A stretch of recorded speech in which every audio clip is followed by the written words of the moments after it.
In this episode of CobbTV, we are talking about the drumming style for Hal Blaine, drummer of the Wrecking Crew.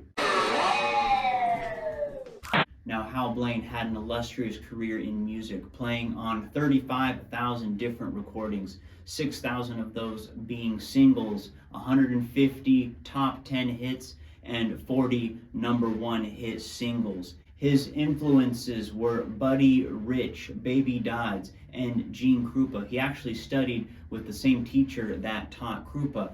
And when he ended up in California, he played gigs on the Sunset Strip until finally getting work as a studio drummer, eventually working with Phil Spector and becoming part of the Wall of Sound. And of course, the most notable track that Hal recorded for Phil Spector is Be My Baby by the Ronettes.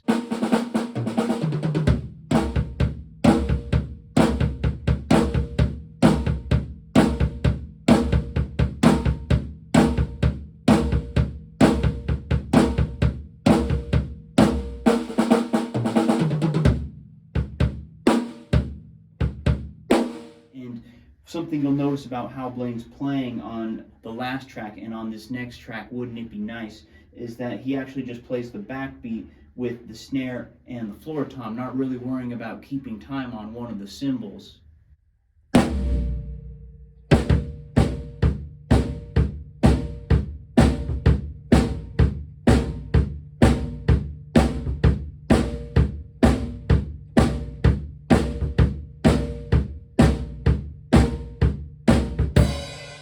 Something that people didn't like about Hal's playing at first, but it became an important thing in rock and roll, is that he tuned his drums lower.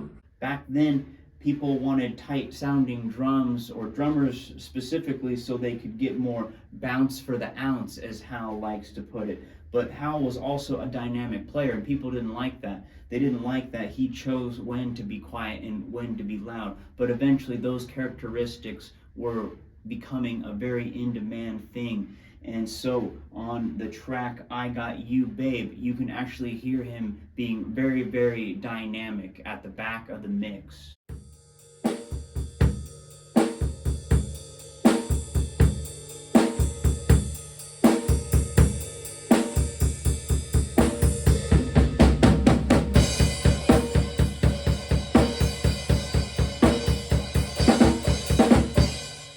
Importantly, he knew when to keep it simple.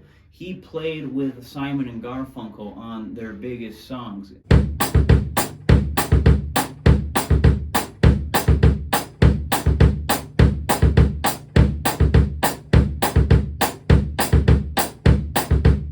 And the more he played with bigger names, the more bigger names wanted to play with them, because they knew he was capable of getting these songs done in as short amount of time as possible. He could play to a click, and he gave the song what it needed. And one of the groups that I loved to work with Hal Blaine was the Mamas and the Papas.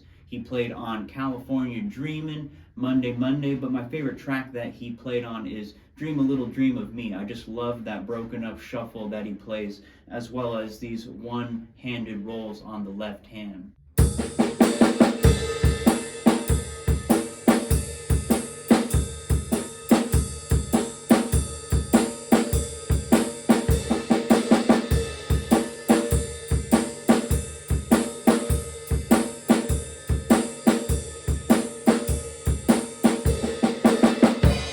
Another thing you might notice about the way I'm playing is I'm doing traditional grip with the butt end of the stick backwards, or being the contact point on the head.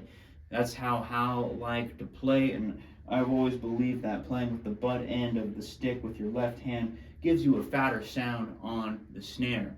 And speaking of fat sounds on the snare, check out That's Life by Frank Sinatra.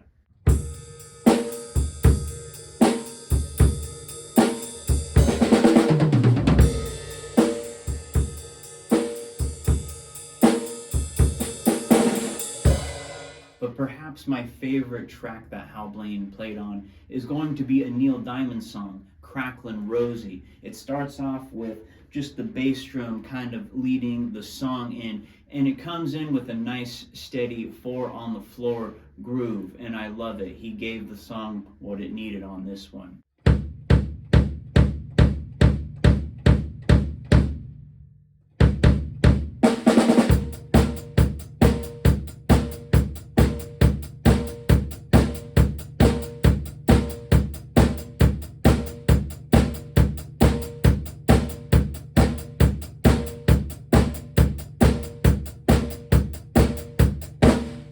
as some people may or may not know, he was one of the drummers on the Carpenters records.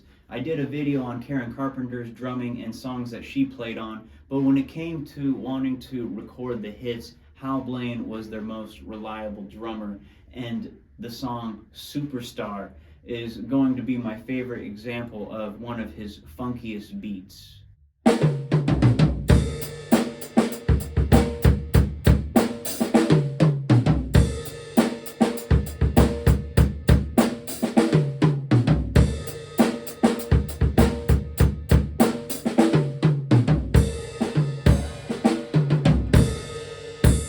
Speaking of funky beats, he probably plays his most funkiest groove and coolest drum intro on an Elvis Presley tune. Yes, Hal even worked with Elvis Presley, and that's going to be a little less conversation.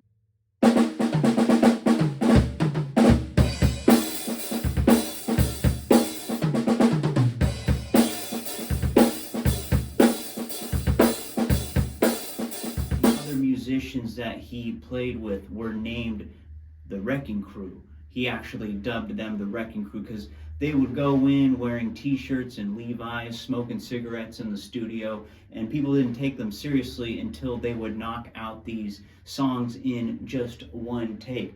And to my viewers who are familiar with The Strokes, one of their guitar players is named Albert Hammond Jr., who is the son of the singer-songwriter Albert Hammond. And Albert Hammond would use the Wrecking Crew a lot. And on the track, It Never Rains in California, you can actually hear Hal Blaine driving that song forward with his drumming, as well as a space being left for his creativity. A nice little simple yet catchy drum fill that is definitely one of the song's hooks.